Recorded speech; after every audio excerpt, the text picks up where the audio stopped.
পূব আকাশে সূর্য ওঠে গাইছে নবীর গান, আর জ্যোৎস্না রাতে চন্দ্র হেসে বলেছে নবীর শান। মোহাম্মদ বলুন সুবহানাল্লাহ।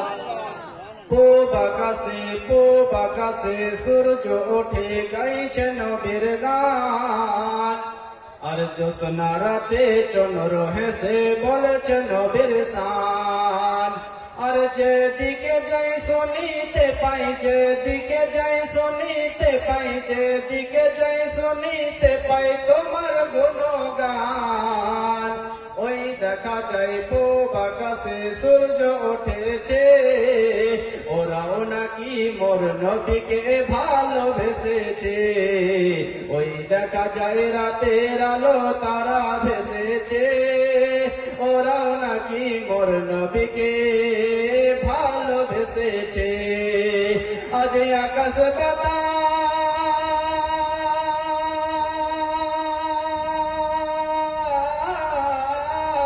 আজ আকাশ বাতাস চন্দ্র সূর্য খুশিতে মেতেছে, ওরাও নাকি মোর নবীকে ভালোবেসেছে। ওই দেখা যায় রাতের আলো তারা ভেসেছে, ওরাও নাকি মোর নবীকে ভালোবেসেছে। মোহাম্মদ বলুন সুবহানাল্লাহ। একবার হাত উঠিয়ে বলেন ইয়া রাসূলুল্লাহ। তুমি শুধু সরাসরি আল্লাহ দেখেছো, আর উম্মতি উম্মতি বলে সদা কেঁদেছো। এই মুসলমান, আল্লাহর নবী আকা মুস্তাফা যখন দুনিয়াতে জন্ম নিলেন, রব্বি হাবলি উম্মতি বলে কান্না করেছিলেন।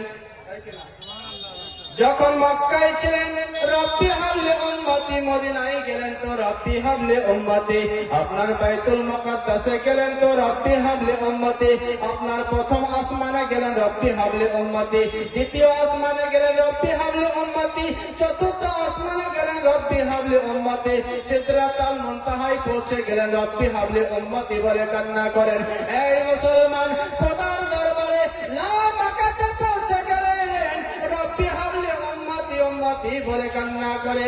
কাল মাহশরের ময়দানে হযরতে আদম থেকে নিয়ে ঈসা পয়গম্বর সমস্ত নবী যখন বলবে ইজাহাবু ইলা গায়রিহি, তখন আপনার আমার নবী বেসাহারা সাহারা নবী দুঃখী দরদি নবী বলবে আনা লাহা, আনা লাহা, আমার কাছে এসো, আমি তোমাদের সুপারিশ করে দেব। সুবহানাল্লাহ। তুমি শুধু সরাসরি আল্লাহ দেখেছো, আরে উম্মতি উম্মতি বলে সদা কেঁদেছো। ইয়া রাসূলুল্লাহ, ইয়া হাবিবাল্লাহ, আরে খোদা সে দে,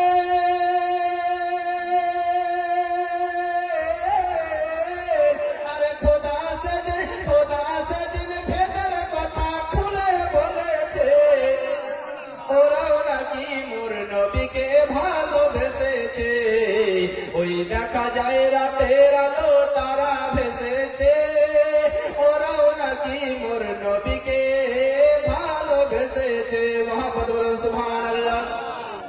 তুই ধনকের কন্নিকটে খোদার পাশে, আর কত রকম প্রঞ্চয় আলাপ তাহার আরশেতে। এই মুসলমান, আল্লাহর নবী মুসা কালিমুল্লাহ আল্লাহকে দেখার বড় ইচ্ছা করেছিল, আল্লাহকে দেখার বড় তামান্না করেছিল। আল্লাহ পাক পবিত্র কোরআনে জানিয়ে দিলেন লাম তারানি, হে মুসা তুমি আমাকে কখনোই দেখতে পারবে না।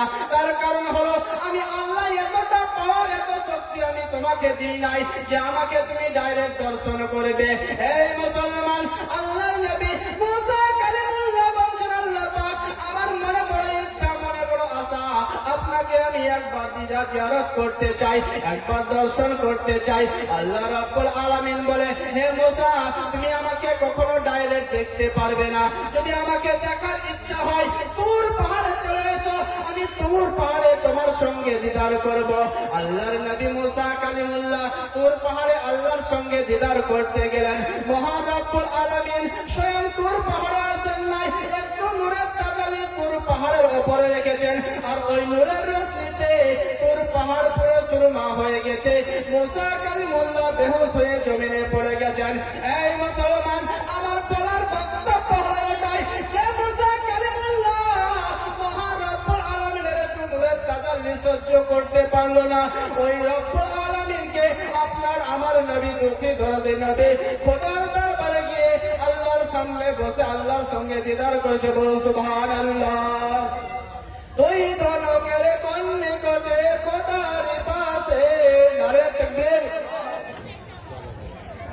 দুই ধনকের কন্যে কটে খোদার পাশে, আর কত রকম ব্রঞ্চ আলাপ তাহার অর্শেতে, আর খোদা সদে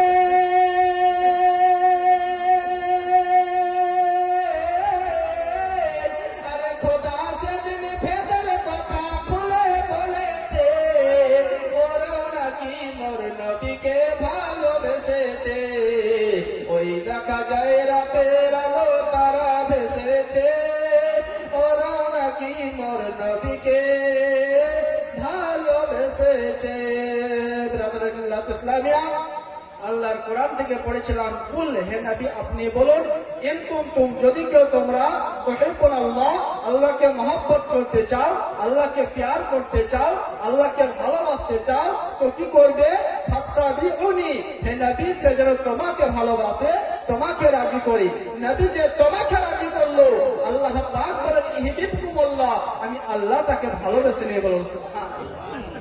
আর আল্লাহ পাক যদি আপনাকে আমাকে ভালোবাসে, তাহলে আপনার আমার লাভ কি আছে? আপনার আমার উপকার কি আছে?